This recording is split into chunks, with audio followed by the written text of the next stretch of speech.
하나님, 이 시간 하나님께 찬양을 드리며 나의 신앙의 고백이여 여 하나님이 나에게 은혜를 베풀어주신 크신 은혜의 사랑을 고백했습니다.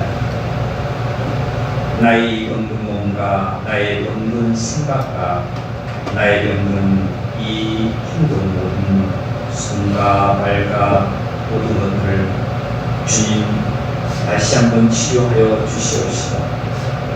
오직 세상의 모든 것으로 위로받지 못한 나의 마음을 여호와 하나님께서 예수 그리스도를 통해서 친히 위로해 주시옵소서. 위로받기를 원해서 주님 앞에 나와 머리를 숙였사오니 주님 나의 머리에 안수하여 주옵소서.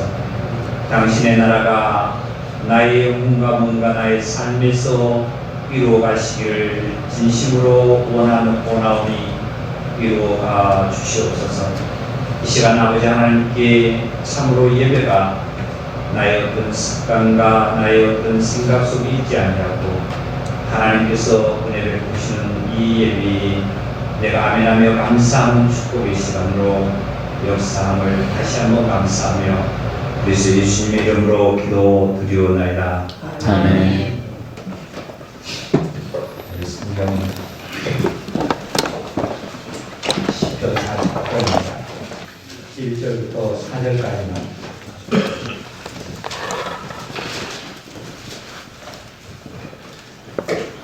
우리 1절부터 4절까지 함께 좀 읽겠습니다. 다 같이 함께 읽을까요? 곧 백성들아 이를 들으라. 세상의 거민들아 모든 귀를 기울이라. 귀천 빈부를 막론하고 다 들을지어다. 내 입은 지혜를 말하겠고 내 마음은 명철을 작은 소리로 읊조리로다. 내가 비유에 내 귀를 기울이고 수금으로 나의 오묘한 말을 풀리로다. 아멘. 이 유리의 원제 형제 자매님들 충분히 하시지 말고 다 나오셔서 함께 예배드리는 그런 시간들이 정말 언제 있을까요? 하나님의 그 어떤 은혜에 정말 그렇게 예배가 되었으면 정말 합니다. 그 10편 49편에 보시면 14절을 14절 그들은 양같이 스올의 무기로 작정되었으니 스올은 지옥을 얘기합니다. 그들은 양같이 스올의 무기로 작정되었으니 그들은 누구냐면 재물을 취하고 재물로서 세상을 좌우지하려고 하고 이런 자들을 얘기합니다. 근데 재물을 세상에서 취하고 재물을 좌우지하려고 하는 것은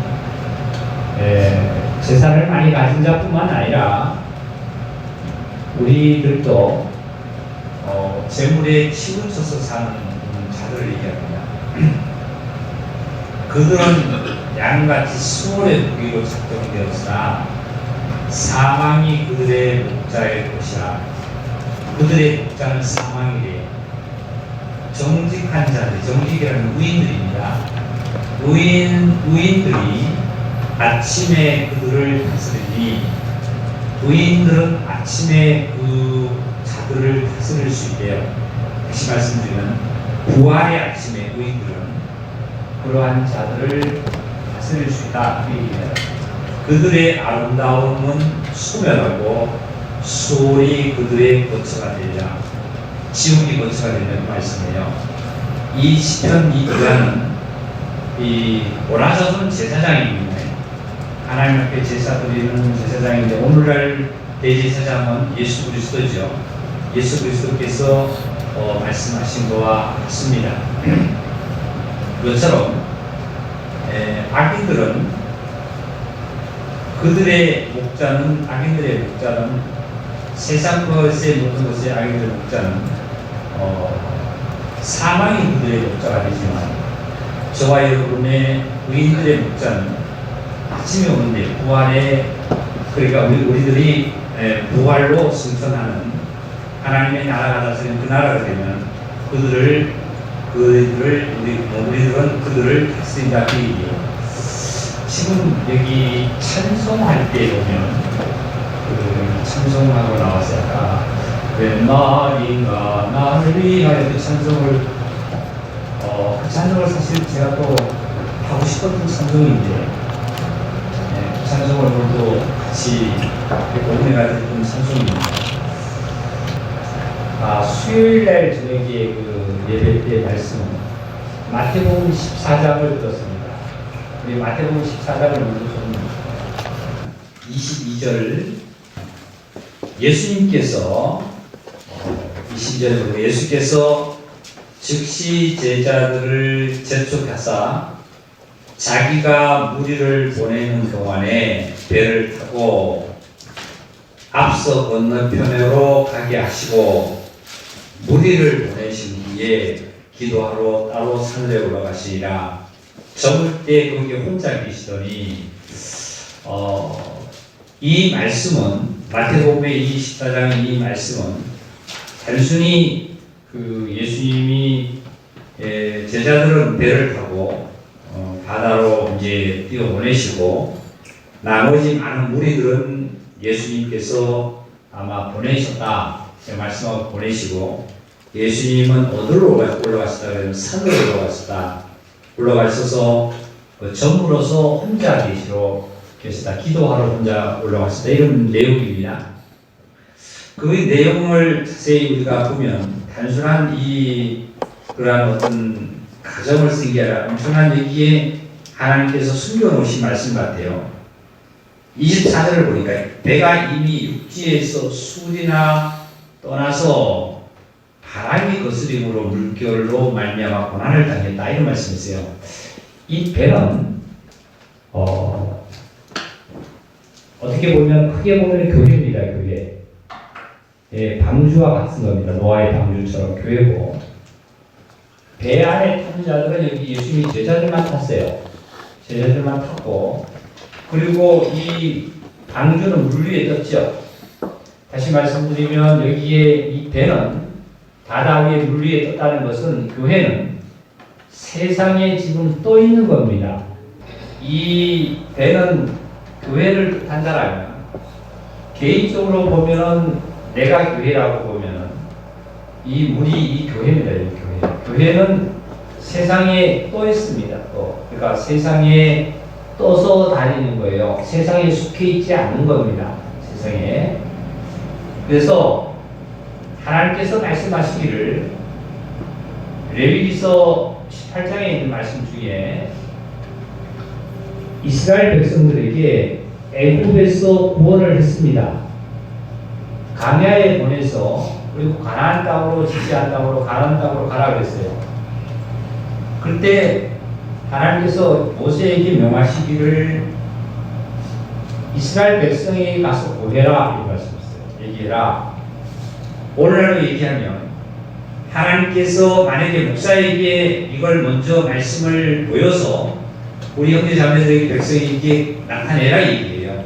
그러면 모세에게만 얘기한 것이 아니라 모세를 비롯해서 모든 백성들, 목사를 비롯해서 모든 형제자매님들은 하나님의 말씀대로 살아야만 합니다. 거기 하나님의 말씀이 뭐라고 그러냐면 너희는 애굽의 풍습을 따르지도 말아라.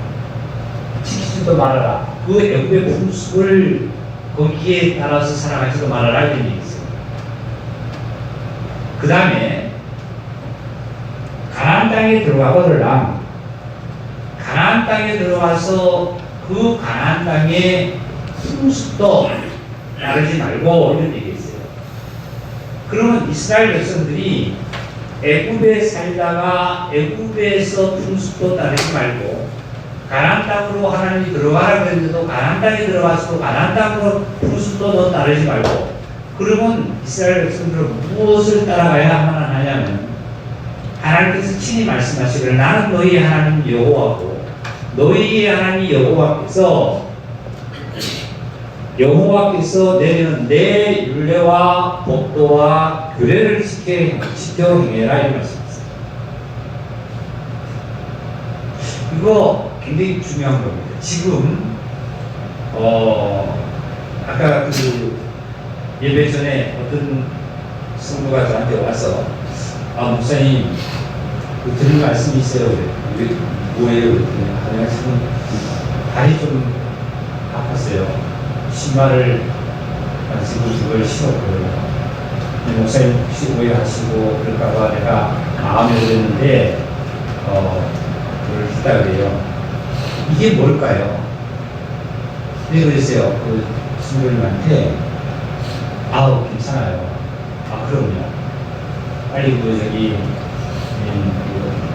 빨리 치료를 받아야 되죠. 맞다. 이랬어요. 이게 율례와 규례와 법도이다. 교회에서 허락하는 율례와 법도의 규례가 바로 그거예요. 아까 예배당에 첫 아침에 일찍 오니까 제가 우리 최장님이 초콜릿을 가져와서 우리 축구기를 주면서 여기서 먹으면 안 된다. 예배당 안에서 먹으면 안 된다. 유아실에 가서 먹어라. 그러니까 유아실에 한 명도 없었어요. 불도 켜놓지 않고. 근데 거기 들어다 보냈어요. 그래서 내가 이 유리에서 보면서 좀 달라 그랬더니 안 간대요, 여기를. 그러니까 최장님이 여기서 먹으면 안 된다는 율례와 법도와 규례를 정해놨어요. 그래서 유아실로 혼자 들어버려요. 우리는 나선과 혼자 들어. 이게 율례와 법도의 규례예요. 사랑하는 형제자매님들, 내가 하나님께 예배 드릴 때에 내 생각과 마음과 몸가짐을 어떻게 해야 된다는 것을 먼저 고치셔야 합니다. 하나님 앞에 우리는 두려움을 알아야 됩니다. 그리고 겸손함을 알아야 합니다. 여기에 이 배를 타고 예수님의 제자들을 그 바다 위로 내보냈습니다. 세상에 내보낸 거였습니다. 어디에 태우냐면 배에 태웠습니다. 그냥 내보낸 거 아니에요. 그리고 많은 사람들이 있는데도, 많은 무리 있는데도, 특별히 제자들만 배에 태서 배를 태워서 그 세상으로 바다 위로 내보낸 거 아닙니까? 저와 여러분은 이 세상에 많은 사람이 있지만 특별히 우리는 구원을 시켜서 지금 교회라는 어떤 방주를 타고 있는 거예요. 배를 타고 있는 거예요. 그러니까 내가 얼마나 거룩하고 얼마나 정말 하나님의 축복을 받은 자임을 우리는 사명한 사실이고, 그리고 실질적으로 애국의 풍습도 따르지 않게 되고, 그리고 또한 가나안 땅에 들어가서 내 방법대로 사는 것도 아니라 하나님의 율례와 법도와 규례로 살아야 돼요. 하나님의 율례와 법도의 규례는 다른 것이 없어요. 오직 하나님께서 두 돌판에 준 십계명을 중심으로 해서, 계명은 엄청 많습니다. 제가 단상에서 레위기서 18장, 19장을 제가 읽어가면서 설교를 안 하겠습니다. 각자가 읽어보시기 바랍니다. 그건 너무 세상적으로 유치한 말이 너무 많고 너무 정말 쓸데없는 말이 많기 때문에 세상적으로 보면 제가 그래서 그거는 설교 안 하겠습니다. 레위기서 18장, 19장 꼭 읽어보시기 바랍니다. 이게 저주예요, 저주. 그래서 하나님께서는 뭐라고 말씀하셨냐면, 너희들은 너희 하나님이 거룩하니 너희도 거룩해. 다 같이 합시다. 하나님께서 내가 거룩하니 너희도 거룩하라. 거룩해야 돼요. 거룩한 것이 뭐예요? 하나님의 율례와 법도 그대로 내가 살아가는 거 아닙니까? 애국 땅의 풍습도 아니라 가나안 땅의 풍습도 아니라 하나님께서 말씀하신, 교회에서 말씀하시고, 하나님께서 성경을 통해서 말씀하시고, 또 우리 형제자매들 통해서 말씀하시고, 목사 통해서 말씀하신 이 말씀이 바로 율례와 법도의 규례예요.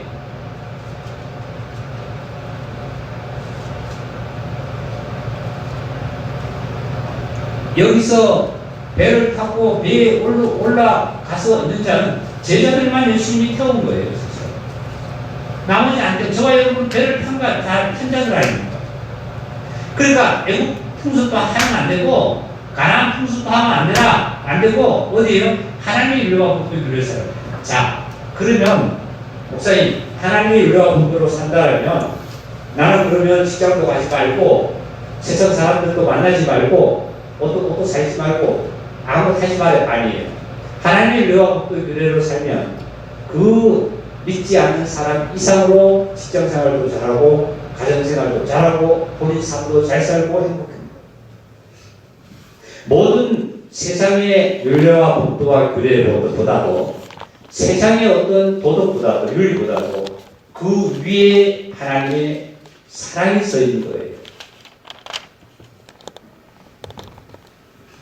그리고 우리들은 예수님께서 이제 보내고 나서 어떻게 하셨냐 봅시다. 보낸 후에 28절, 23절입니다. 기도하러 따로 산에 올라가시니라. 그래서 기도하러 산에 올라갔더니 날이 어떻게 됐죠? 저물어요, 저물. 이 저물은 해가 지고 이제 컴컴하다 그 얘기죠. 다시 말씀드리면 이 저물었다는 것은 예수님께서 산에 올라와서 기도하시고 마지막 저녁에 기도하시고 땀방울이 핏방울 내듯이 기도하시고 그 다음에 뭐 하셨죠? 십자가를 바로 지셨던 거예요. 예수님이 십자가 지신 것은 예수님은 이 세상의 참 빛입니다. 참빛, 참빛. 이 태양의 빛이 아니라 참빛이에요. 어둠이 왔다는 건 참빛이 있다는 거예요, 없다는 거예요? 없다는 거예요. 주님이 이 땅에 쉽게 보면 현실적으로 없다는 얘기예요. 그럼 어둠이 되잖아요. 그리고 산에 올라가 혼자 계시 저물매 배가 이미 육지를 벗어나서 술이나 떠났다 그랬죠. 그때 바람이 아마 많이 불어가지고 물결이 아마 심하게 일어나 보죠. 그랬더니 물결로 인해 가지고 고난을 당하는 거예요. 뭐가? 교회가. 물결로 고난을 당하는 거예요. 바람의 물결로 인해서. 교회가 가다 보면 고난도 참 많이 옵니다.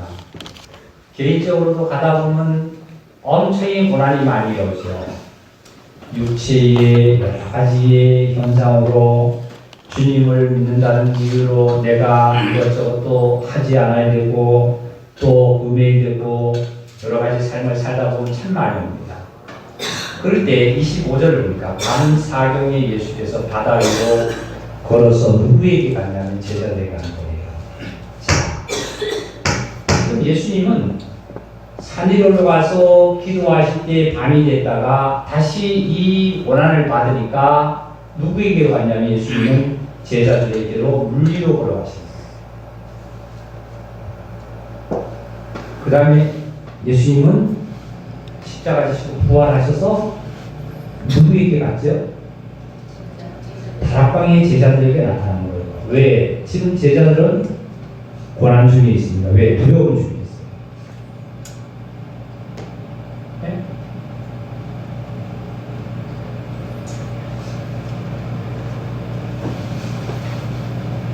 예수님은 지금 부활하셨습니다. 부활하셔서 어디로 가시냐면 지금 다락방에 제자들이 모여있는 곳에 갔습니다. 그 배를 향해서 예수님은 바다 위를 걸어가십니다.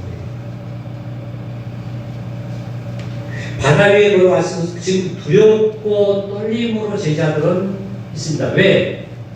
지금도 대제사장을 통해서 장로들을 통해서 군사들을 데리고 우리를 잡으러 오지 않을까 하고 들고 있습니다. 왜? 당시 예수님을 추종하고 따라다닌 자를 모조리 잡아서 오게 하고 있습니다. 예수님이 오셔서 첫째 하신 말씀은 평안을 주셨습니다. 두려워하지 마라, 평안해라. 그러시고 여기서도 보니까 제자들에게 바다 위로 걸어오시니까 제자들이 유령이라고 했어요. 네? 유령 같다고 했어요. 예수님이 바깥에서 정말 부활하셔서 그 제자들에게 나타났지만 의심해서 믿지 않는 자도 있었죠. 의심하는 도마 같은 경우는 믿지 않았습니다. 그러고 나서 27절을 보니까 예수께서 즉시 이르시되 안심하라 나니 그려 말하라. 자, 예수님이 부활해서 제자들에게 오셔서 평안해라 평강해라 숨을 내쉬며 성령 받아라 말씀하셨습니다. 그리고 28절에 베드로가 대답하여 이르시되 주여 만일 주님이시거든 나를 명하여 물 위로 걸어가게 하소서 가게 하소서.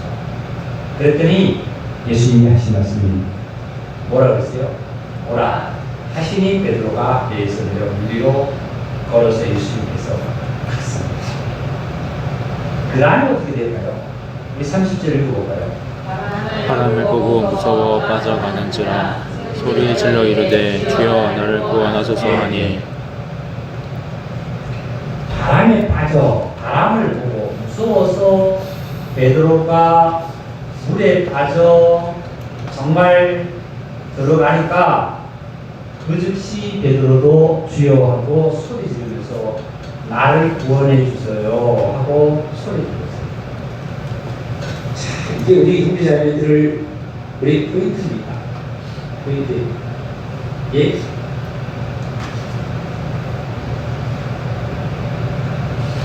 그러면 배에 타고 있는 다른 제자는 배에서 있기 때문에 안전할까요?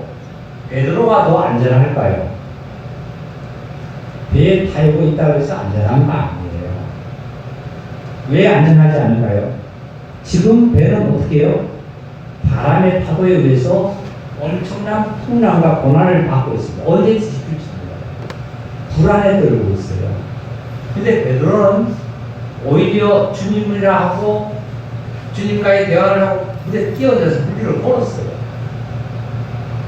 그러다가 물에 빠져들으니까 즉시 살려달라고 그러니까 예수님은 어떻게 했냐 보세요. 31절 예수께서 즉시 손을 내밀어 그를 붙잡으시며 이르시되 믿음이 작은 자여 왜 의심하느냐 하시고 배에 함께 오름에 뭐예요?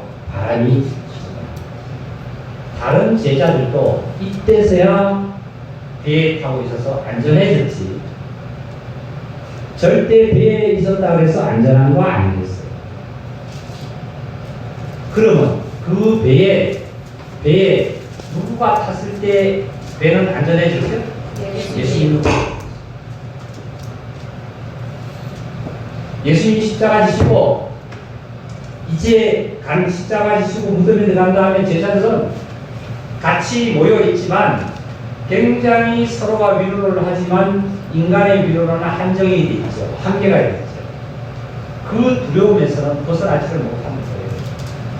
그때 누가 와야 되냐면 주님이 다시 와야만 합니다. 그래서 부활하신 주님이 오셔서 뭐라는 너희는 평강할지어다 성령 받아라 이런 말씀이세요. 그때 제자들은 기뻐했어요.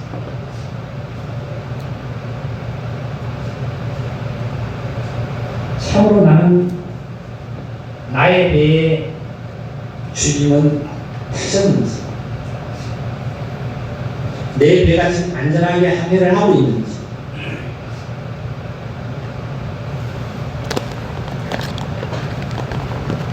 이제 그리고 나서 예수님께서 하신 말씀이 함께 올라서 배는 이제 바람이 그치니까 배는 잠잠해졌습니다.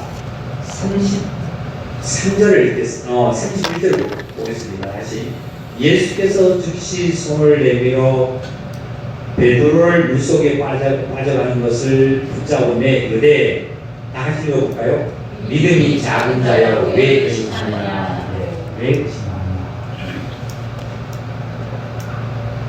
만약에 이 베드로가 물속에 빠져서 그 밑에 바다에 그 땅속에 갯벌에 딱 들어가면 다 빠져나오지 못했을 거예요.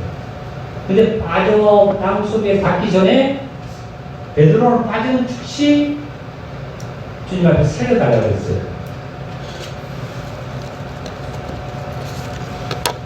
그러나 참 이게 필요한 것 같아요. 저도 참 이게 필요한 것 같아요. 그랬더니 예수님은 언제 밝히냐면 즉시 손을 내밀어 살리시고 나서 하신 말씀이 뭐냐면 믿음이 작은 자야 소자야 작은 소자에서 소자야. 그럼 베드로에게 믿음이 전혀 없는 게 아니라 믿음은 있었다는 거 없었다는 거 있었다는 거죠. 그죠? 자기만은 있었다는 거. 저와 여러분에게 믿음이 전혀 없는 것이 아니라 우리는 있습니다. 있기 때문에 우리는 어떻게 해요? 아까 그랬잖아요. 물에 빠지니까 어떻게 해야 돼요? 주여 나를 구원하소서. 다 같이 주여 나를 구원하소서. 구원하소서. 이게 참 우리에게는 고백하는 게 잘 고백이 아닙니다. 지금 입술로 우리가 이렇게 얘기하는 것이 고백이 아니라 어떤 게 고백이냐고 제가 표현을 볼게요.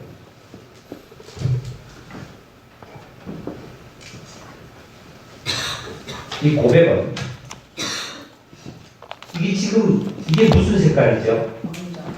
검정 색깔이죠? 아니 지금 제가 질문을 잘못했네요. 여기에 만약에 제가 흰 노트에다가 백지에다 쓴다라면 무슨 잉크가 나올까? 색깔이 검정이 나오겠죠. 왜냐하면 검정 표현해 놨기 때문에. 그러면 고백이라는 것은 이 안에 잉크가 검정이 들어오기 때문에 검정을 그냥 나타내는 게 고백이에요. 고백은 바로 그겁니다. 회개도 바로 그거예요.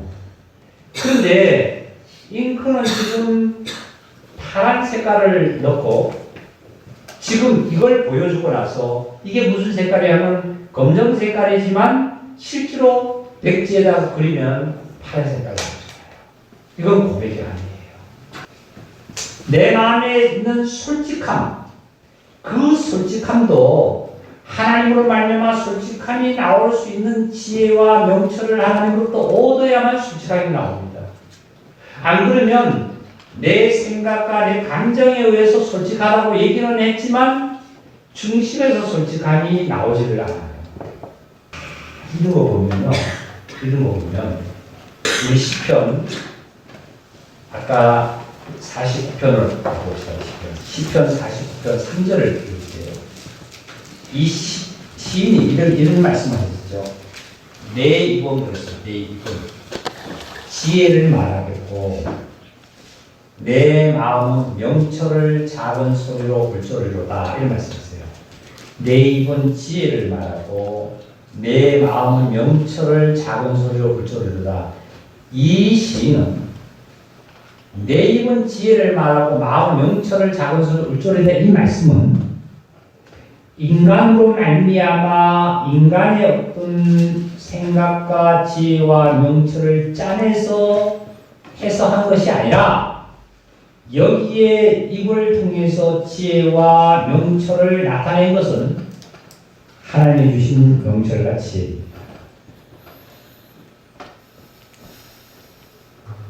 이렇게 들으시고 이 하나님이 주신 명철과 지혜가 어떻게 이루어지냐, 우리 지난주에 말씀드렸던 사도행전 10장으로 좀 넘어가 보겠습니다.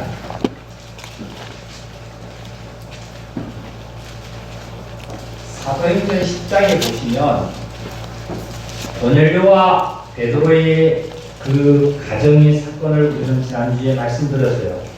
말씀 오늘 짧게 증거할 테니까 우리 마음 한 뜻으로 차려서 이 말씀에서 내가 은혜 받으면 돼요. 목사가 뭐라 그러든지 누가 뭐라 그러든지 나와 무슨 상관 있어. 말씀만 내가 찾아서 내 것으로 만들면 나는 오늘 못 받은 거야. 그러시면 돼요. 자, 여기서 베드로와 그 고넬료 사이 가정을 사건을 말씀을 드린 건데요. 베드로 사도는 고넬료 가정에 가서 무엇을 한 거냐면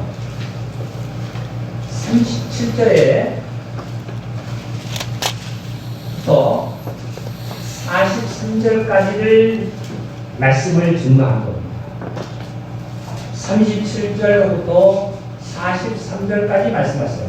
여기에 베드로 사도가 고넬료 가정에 가서 고넬료 가정이 아우 당신은 지금 백부장이니까 아이고 이러세요 저러세요 아니면 자녀는 어떠세요 저러세요 여기 하나도 기록된 거 없어요. 세상에는 지금 대통령이 누군데 헤롯인데 누군데 지금 한마디도 없습니다. 오직 어디에 대해서냐면 자 37절 요한이 침례 요한입니다. 침례를 받고한 후에 갈릴리에서 시작하여 유대에 부르 전파된 그것을 너희도 듣고 알고 있지 않느냐.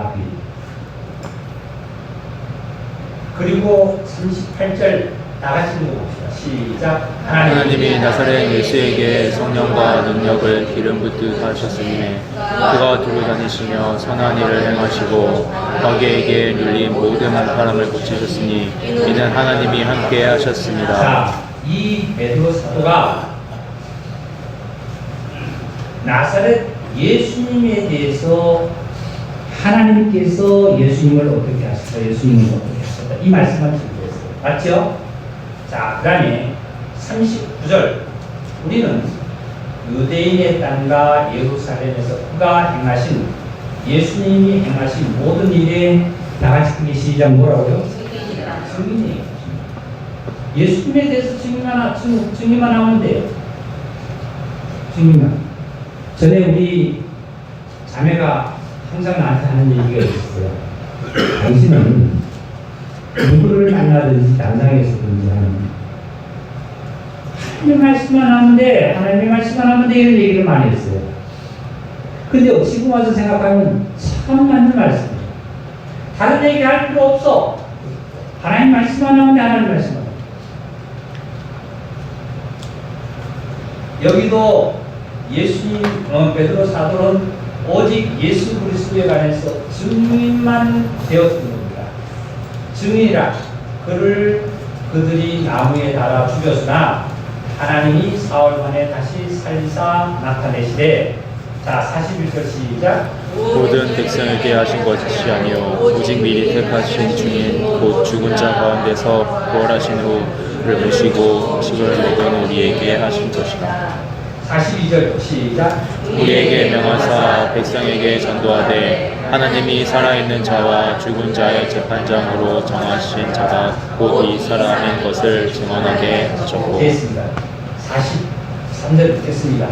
그에 대하여 예수님에 대하여 모든 선지자도 구약의 이사야도 예레미야도 모든 선지자도 증언하되 그를 믿는 사람들이 다 그 이름을 예수님의 이름을 힘입어서 제 사함을 받는다 하셨느니라. 다른 거 안 했어요. 왜 침례 요한이 침례 준비 안 하냐?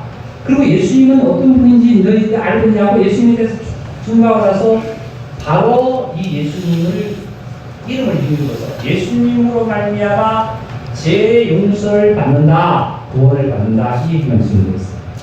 그랬더니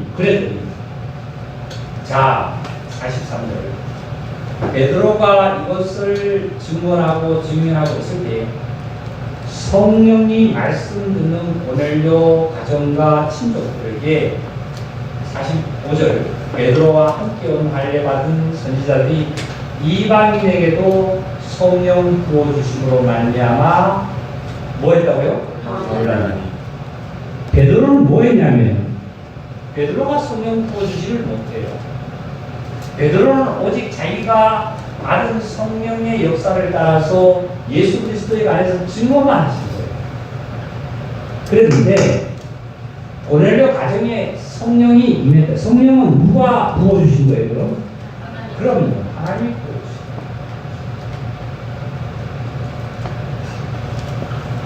우리의 전도의 모습도 바로 이겁니다. 내가 무슨 얘기는 실질적으로 그 말이 필요치는 않습니다. 제가 전도할 때나 상담할 때도 역사적인 얘기, 뭐 이런 얘기 간혹가다 섞이는 섞습니다. 그것은 단순히 세상에서 또 이렇게 하나님 손이 움직인다는 것을 한수 많이 하긴 하는데 결론은 뭐냐면 예수님의 땅에서 증거만 하면 성령을 부어주시고 구원을 하시고 모든 그 영혼에게 하나님의 역사는 성령이 오셔서 하나님께서 성령을 보내주셔서 역사하심을 믿습니다. 할렐루야. 이거예요.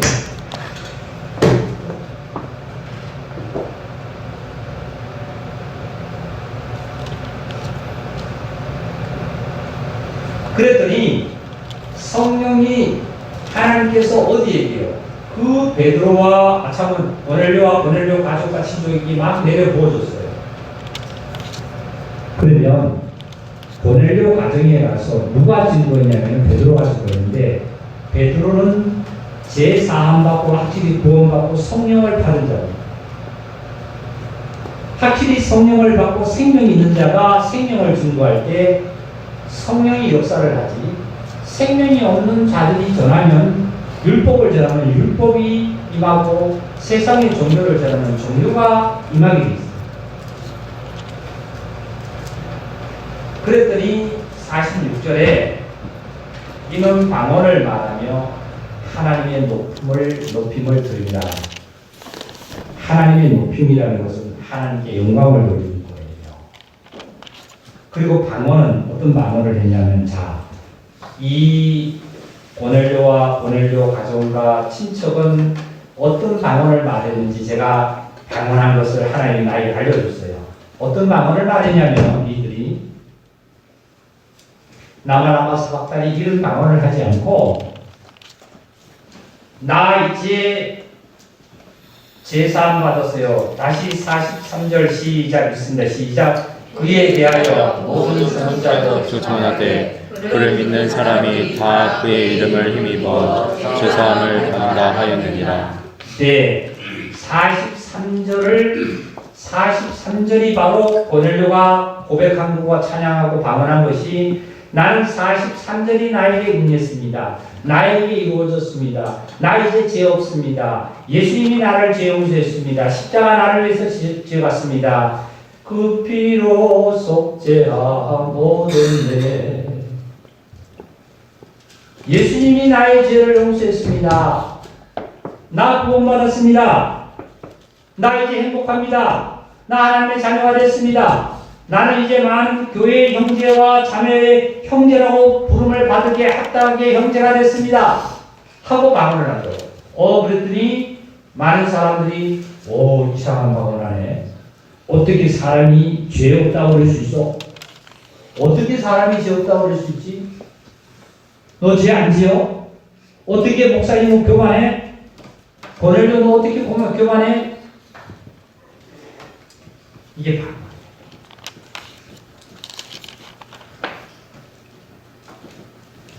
여러분, 믿지 않는 친구나 부모님이나 누구한테 가서 나 죄 없어요. 죄 하나도 없어요. 용서 다 받았어요. 이제 하나님이 나 죄 용서 다 했어요. 그래서 그 사람은 이해가 안 가. 이해 안 가요. 이해 안 가니까 못 알아들으니까 너 장난치지 마.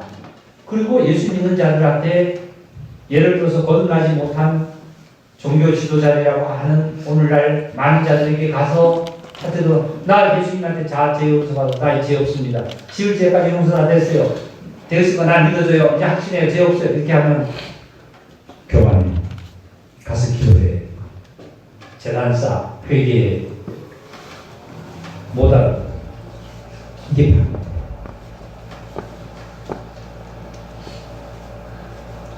그리고 하나님께 영광을 돌린다는 거는 뭐죠? 높임을 돌린다. 영광을 돌린 거잖아요. 예수님의 이름을 찬양하는 거예요. 예? 주의 말씀 지금 받아 제사함을 얻어노라. 기쁜 날 주 나의 죄 다 씻으나. 찬양을 할 수 있어요. 감사를 할 수 있어요. 그런데 성령님이 임하기 전에는 지금 이 고넬료와 고넬료 가족 친척들은 이러한 찬송과 이러한 방언을 할 수가 없으면 왜요? 예배도 드렸고 하나님께 기도도 드리고 구제사업도 하고 모든 선한 일을 다 했다 할지라도 이들은 이걸 할 수가 없으면 제3을 받은 일이 없기 때문에 43절이 응해져 있지 않았기 때문에 43년이 자기에게는 확신이 믿음이 없었기 때문에 언젠가는 예수님이 오셔서 나에게 구세주로 해줄 거라는 그 믿음만 가지고 있었지 사실은 없었기 때문에 43절을 이루어갈 수는 없었다. 무슨 더 설교가 필요합니까?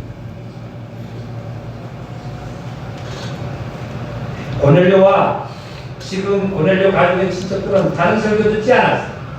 오직 37절에서 43절 말씀만 들었던 거예요.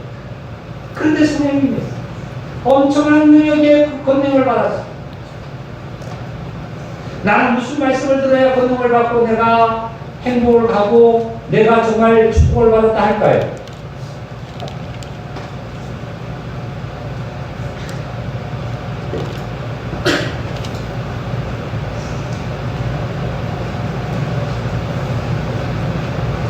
아까 그 예수님께서 제자들을 비롯해서 그 바다 위로 내보내고 갔습니다. 예수님은 내보내고 나서 얼마나 불안했겠습니까? 내가 너희를 고아와 같이 보내주지 않겠다고 말씀하셨습니다. 불안했습니다. 그래서 빨리 가야 되겠다는 것은 예수님께서 알고 계시지만 그 시기와 때와 모든 것이 이제 십자가 지시고 무대를 하셨다가 부활하셔서 거기 가서 평강을 전하셨습니다.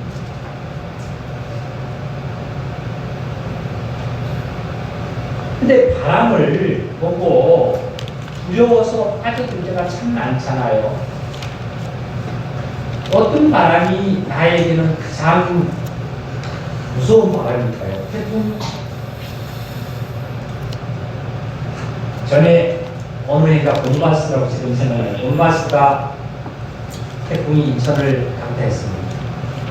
저 산에 가보면 높은 그 상수리 나무들이 그 산에 높은 그 큰 상수리 나무들이 다 넘어졌어요. 간판이 툭 떨어졌습니다. 여러분, 본바스가 바람이 무섭습니까? 사실 저는 집안에 있으면서도 뉴스를 들으면서 창문에 그 뭡니까 테이프를 붙이라는데 저는 이제 저희 집은 저층이기 때문에 그걸 붙이지 않았습니다.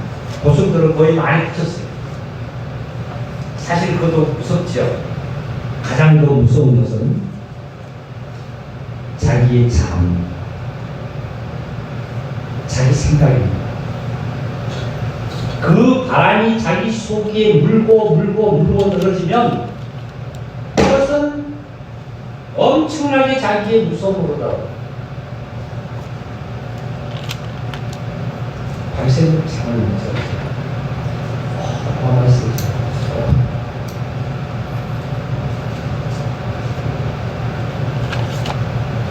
이 시간 말씀 들을 때, 하나님의 찬양을 들을 때, 또한 모든 교제를 할 때, 아니면 기도 들을 때, 자기가 하나님과의 관계를 가질 때 하나님의 말씀을 듣고는 무서워하지 않고 바라기로 지나갑니다. 내가 이걸 읽을 수 있어. 내가 이걸 읽을 수 있어. 그래, 내가 교회 나가서 기도도 하고 하나님께 내가 정말 모든 것을 내가 다 정말 처리를 받을 거야. 하지만 딱 하루 이틀도 채 못 가서 계산을 합니다. 내가 올해부터는 내가 기도 생활을 할 거야. 내가 전도를 목표를 할 거야. 아니면 내가 직장 생활을 이렇게 할 거야. 가정 생활을 이렇게 할 거야. 나의 삶을 이렇게 살 거야. 내가 11조를 이렇게 할 거야. 감사운동을 할 거야. 그 순간에 주님을 보고 바라기를 세상을 그걸 밟고 가는 것 같아요. 딱 집에 가서 돈 계산을 해보니까 11조는 그냥 다 띄워먹어버려요. 띄워먹어요. 10만원을 11조를 해야 되면은 다 띄워먹어버리고 한 3만원씩 다 빠져들어요. 무섭다. 그럴 때 베드로처럼 영웅 있게 그 즉시 살려주세요 하면 되는데 주님은 다시 건지시기로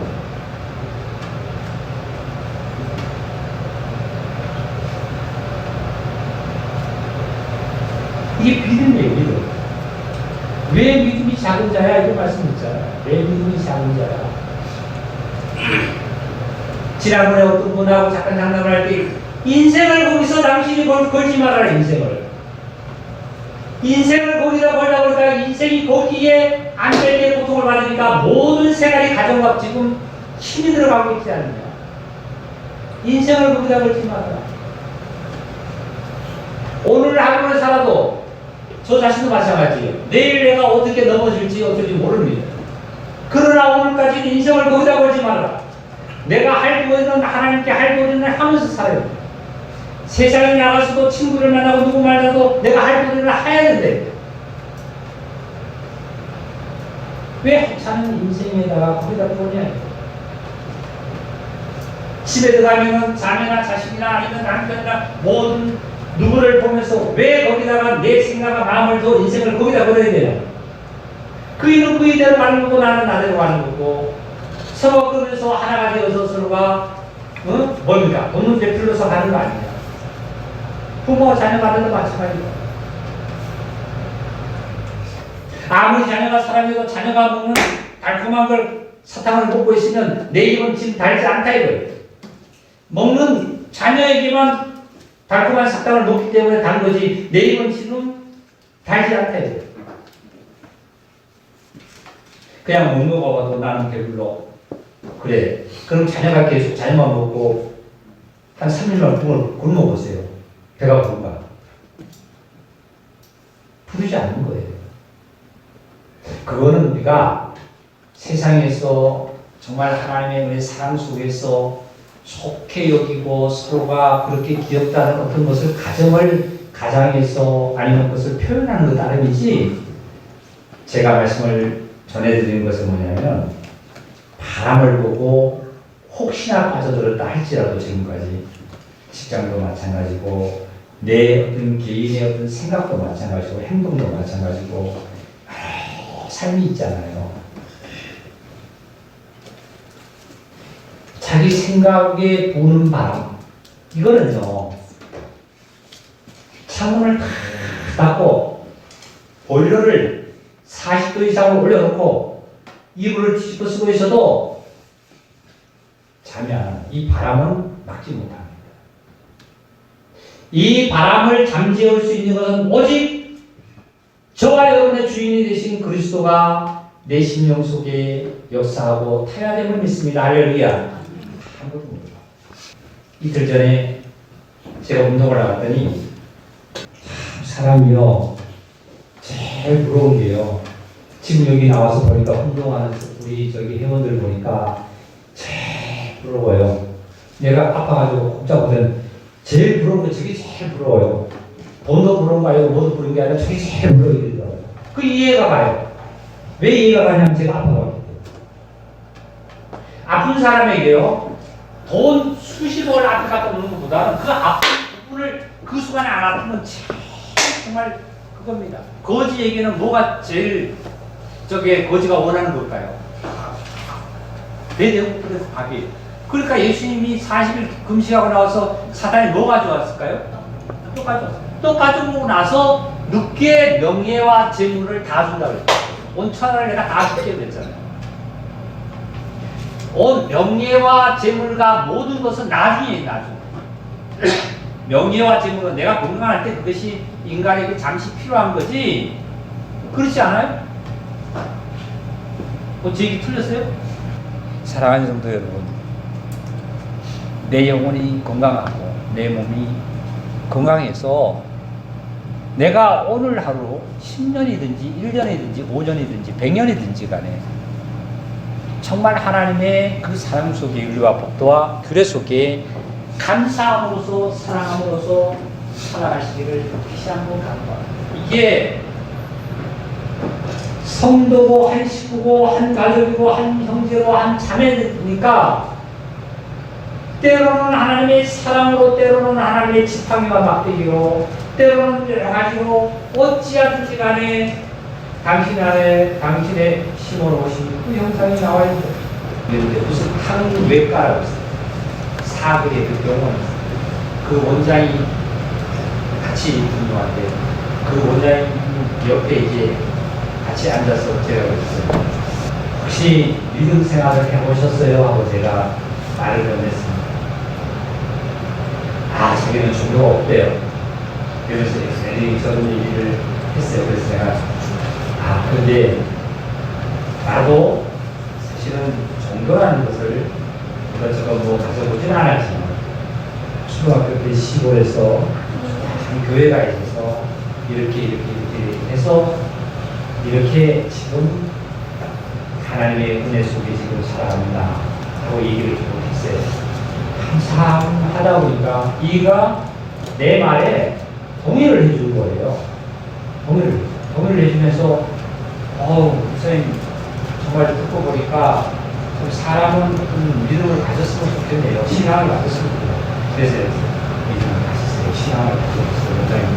원장님 하시는 게 얼마나 정말 때로는 신경 쓰고 할 일이 참 많습니다. 일체를 모든 것을 이렇게 보시는 일에 참 뭐라 그럴까요? 그 신의 그 창조주를 찾아야만 좋지 않겠어요? 하고 얘기했더니 언젠가는 한번 가겠죠. 근데 언젠가는 늦어요. 지금 빨리 생각해 보세요. 이제 이러다가 이제 끝났습니다. 모든 명예도 모든 재물도 사실은 나의 영혼과 몸이 안정이 되고 건강해야만 그것이 나중에 따라오는 거예요. 그래서 사랑하는 성도 여러분, 내가 이 시간 빠져들어가는 게 있다라면 주여 나를 구해내달라고 소리치고 그러면 주님 즉시 손을 내밀어서 나의 배를 타시고 내 생업을 타시고 그리고 나의 가정에 주님이 오셔서 평강과 희락을 전해주실 거예요.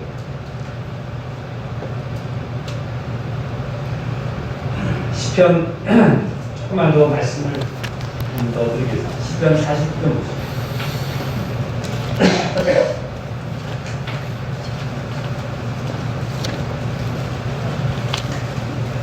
시편 40편에 얼마나 당당하게 이 40편 1절을 이 시인의 말씀을 이렇게 전했을까 보세요. 묵백성들아 때로는 많은 곳을 보더라도 구약이 이스라엘 백성아 이스라엘아 들을지어다 이스라엘아 이랬는데 여기 보니까 시편의 이 40편의 기자는 뭐라 했냐면 묵백성은 누굴까요? 당시 이스라엘 유대인하고 이방인하고는 상종을 잘 안 했잖아요. 그죠? 굉장히 민족의 적대시를 했지만 이 시편 이 기자는 묵백성들아 하는 것은 이게 뭐예요? 다시 말씀드리면 하나로 정리해드리면 복음에는 민족도 사상도 문화도 어떠한 교육도 초월합니다. 누구나 이 복음은 들어야 되고 들을 기가 있고 이 복음은 누구도 다 들어서 나에게로 내 것으로 만들어야만 합니다.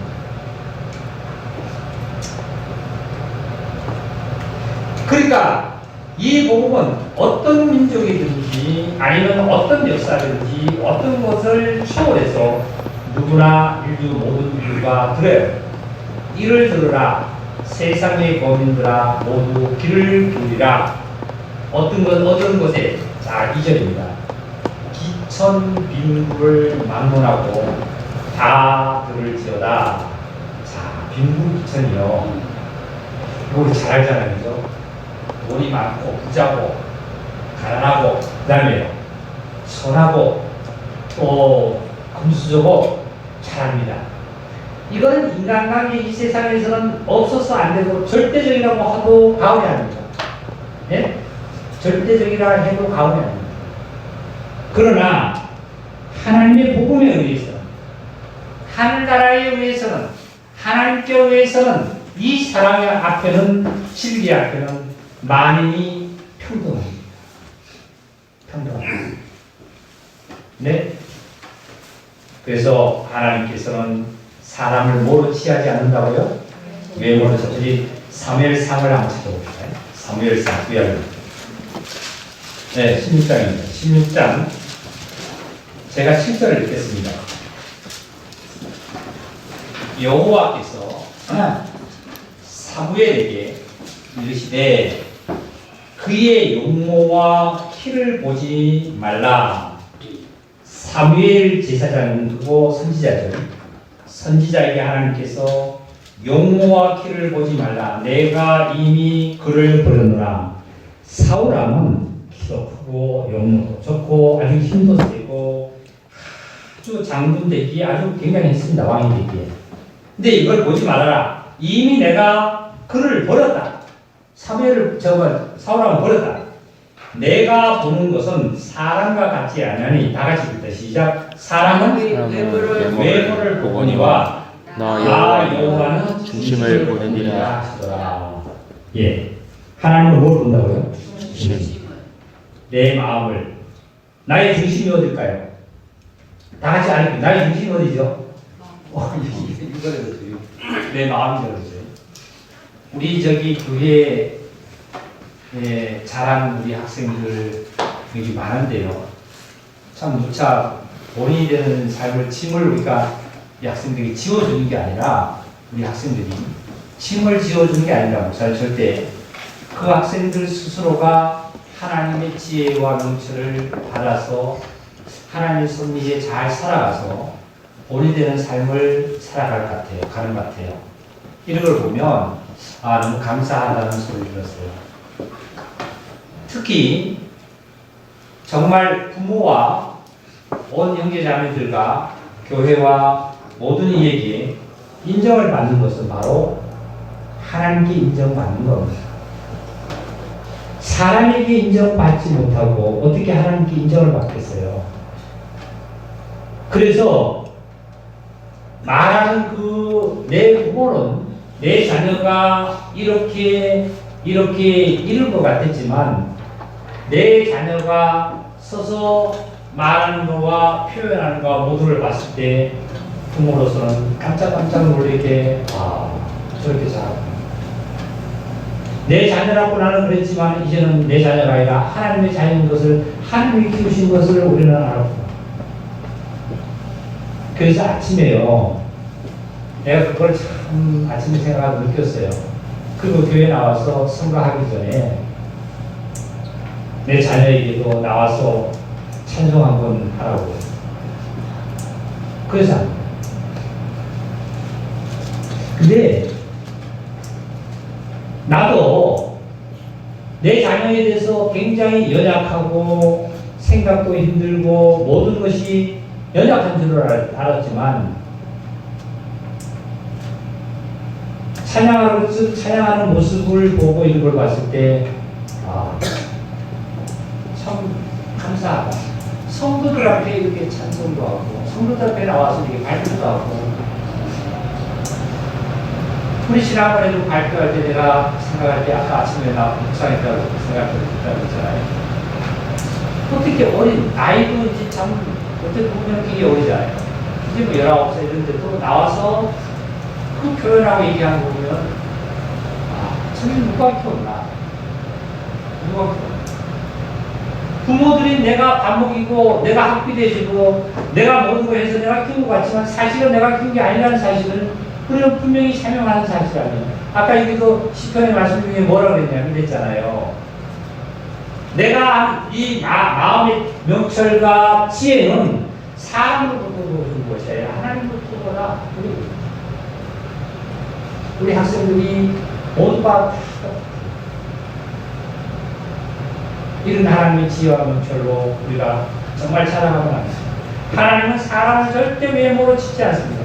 그래서 내 입에 지혜를 말하고 내 마음의 명철을 작은 소리에 붙이는 데 있어요. 민부기처럼 나무문하고 정말 이렇게 말씀하셨죠. 자, 10편 40편 조금만 더 말씀드릴게요. 4절입니다. 내가 비유에 10편 40편 4절 내가 비유에 내 입을 들고 수금으로 나의 오묘한 말을 들으라. 아까 그랬습니다. 찬양은 사람의 감동을 주지만 영감의 감동을 주지만 영혼에 세상의 노래는 감정에 있다 이랬어요. 5절입니다. 제약이 나를 따라다니며 나를 메워싸는 환난 나를 내가 어찌 두려워하랴. 이 시편 기자는요 엄청나게 대단한 사람이에요. 사단이 나를 따라다니고 제약이 나를 따라다니고 환란 날에 대심판 날에도 그 환란의 고통이 당하고 나는 두려워하지 않는데 왜 그럴까요? 자 봅시다. 6절입니다. 자기의 재물을 의지하고 부유함을 자랑하는 자는 아무도 자기의 형제를 구원하지 못하며 그를 위하여 속전을 하나님께 바치지도 못할 것은 그들의 생명을 숭배한 값이 너무 엄청나서 영원히 마련하지 못할 것이요 그가 영원히 살아서 죽음을 보지 않을 것인가 이런 얘기죠. 자, 이 말씀을 제가 묵상 중에 이 말씀을 참 맞는 말씀이다. 내가 지금 사랑하는 부부예요. 사랑하는 아내, 사랑하는 남편인데 사랑하는 자녀예요. 존경하는 부모님을 내가 돈이 많아. 엄청히 돈이 많아. 돈을 많이 벌었어. 예? 삼성 이건희 회장이보다도 돈이 더 많이 벌었어. 그런데도 자기 가족과 자기의 어떠한 친척과 이 부분을 그 돈으로 그 죽음을 돈을 주고 바꿀 수 있을까요? 없을까요? 난 단순히 이 말씀이 그런 줄 알았던 거예요. 자, 하나 볼게요. 이 회장 그분이 지금 어떤 병에 앓고 있는 걸로 제가 알고 있습니다.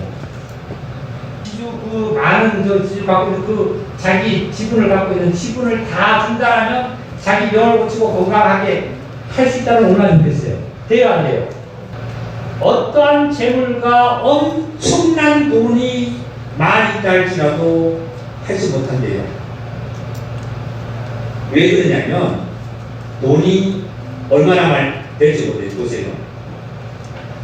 8절입니다. 그들이 생명을 숭명하는 값이 너무나 엄청나서 영원히 마련하기 한다고 못한다 그랬어요. 못한대요. 영원히 마련하십니다. 다시 말씀드리면 돈이 있는 자나 없는 자나 이 죽음 앞에는 돈으로도 바꿀 수 없다 이게요. 돈으로 바꿀 수 없다 이게요.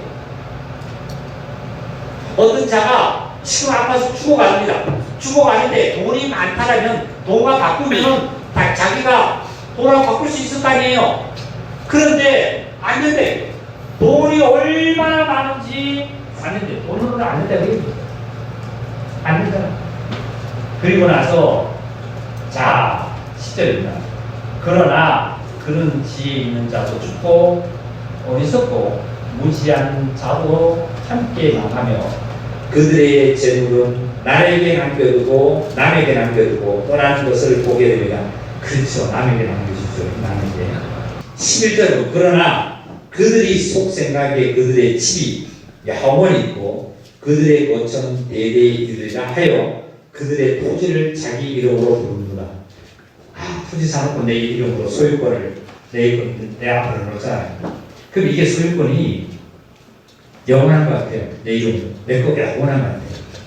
근데 나는 죽으면 그 토지가 내 이름으로 안 돼 있을 뿐만 아니라 또 누구에게 또 넘어가.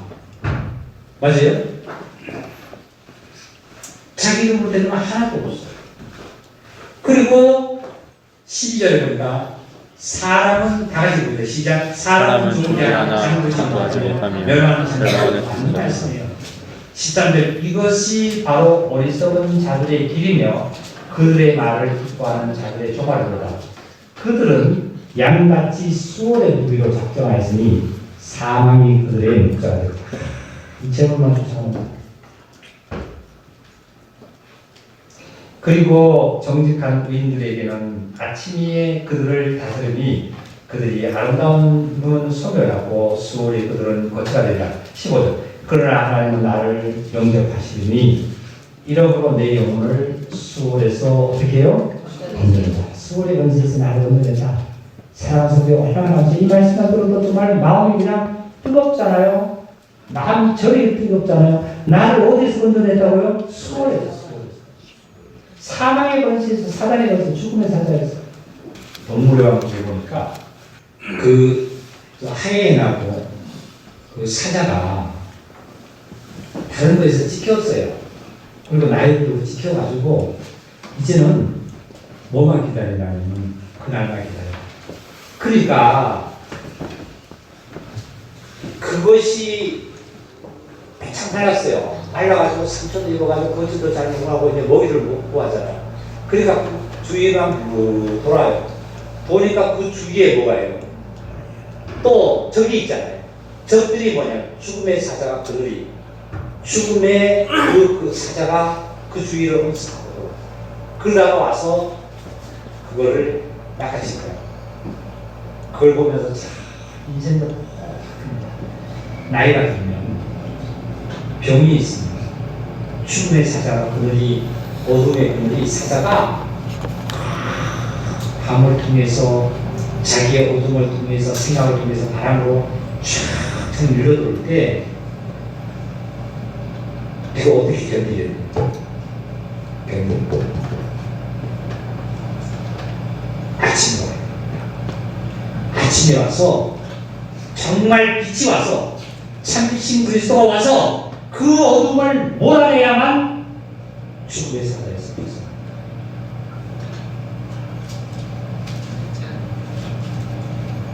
그 말이에요. 우리를 어디에서 수월에서 나를 정말 건져내신 여호와 하나님 찬양을 드립니다. 할렐루야. 얼마나 감사해요. 그 다음에 15절입니다. 그러나 하나님은 나를 영접하시리니 이러므로 내 영혼을 수월의 것에서 건져내시로다. 사람이 치부하여 그 집의 영광이 좋아할 때 너는 두려워하지 말지어다. 그가 죽음에 가져가는 것이 없고 그의 영광이 그를 따라내려가지 못하리로다. 그가 비록 생시에 살았을 때 자기를 축하하며 스스로 좋게 하고 사람들의 칭찬을 받을지라도 그들은 그들의 역대 열조에게로 돌아가니 영원히 빛을 보지 못하리로다. 존귀하나 깨닫지 못하는 사람은 멸망하는 승리가 보다. 그런데 저와 여러분은 여기에서 정말 주의 사랑을 깨달아서 벗어났으니 얼마나 존귀한 자가 됐어요. 다시 결론을 내립니다. 자, 저와 여러분은 어디 탔어요? 배에 탄답니다. 배에 타. 배에 탄 자이기 때문에 밑에서 뱀이 와도 사자가 와도 그리고 바다 속에 악어가 와도 상어가 와도 아무런 상관이 없습니다. 배에만 있어요. 배에만 있어요. 단지 배에 타고 있을 때 바람과 물결에 의해서 내가 잠시 멀미도 하고 고난을 당할 때가 있습니다. 내가 예수를 믿어야 되나, 교회를 나가야 되나, 내가 전도를 해야 되나, 내가 왜 이렇게 살아야 되나 하고 왜 이것도 하는데 이것도 저러되 되고 있습니다. 그러나 걱정하지 마세요. 저와 여러분들을 주님은 분명히 말씀하시기를 고아와 같이 내가 너를 버려두지 아니하겠다고 약속하셨습니다. 그래서 그분은 다시 나를 고아와 같이 버려두지 않고 그분은 다시 나에게 오셨습니다. 다시 때를 그분이 타셔서 모든 바람과 모든 물결은 잔잔해지고 그리고 배는 안전한 곳으로 항해를 하게 되어 있습니다. 얼마나 감사해요. 이 은혜를 우리 형제님 자매님들이 많이 누리시기를 바라요. 많이 누리세요. 많이 누리세요. 제가 산에 가면은 항상 그거를 느낍니다. 왜 이런데 길거리 다닐 때는 숨을 왜 크게 안 쉽니까? 왜 복근호흡이라고 그래서 뭐 숨을 크게 안 쉽니까? 그냥 바빠서 그렇기도 합니다. 근데 산에 가면은 공기 좋아, 숨을 크게 쉬어, 숨을 많이 들어 마셔, 공기 아깝잖아 들어 마셔. 그리고 산에 가면 그런 생각을 하고 그러기도 합니다. 이 시간 이 진리의 생명의 말씀을 우리 형제자매들 굉장히 많이 들어가셨으니까 이제 생활 속에서 건강한 모습으로 삶을 승리하시면서 하시는 일이 성령의 충만으로 살아가시기를 원합니다.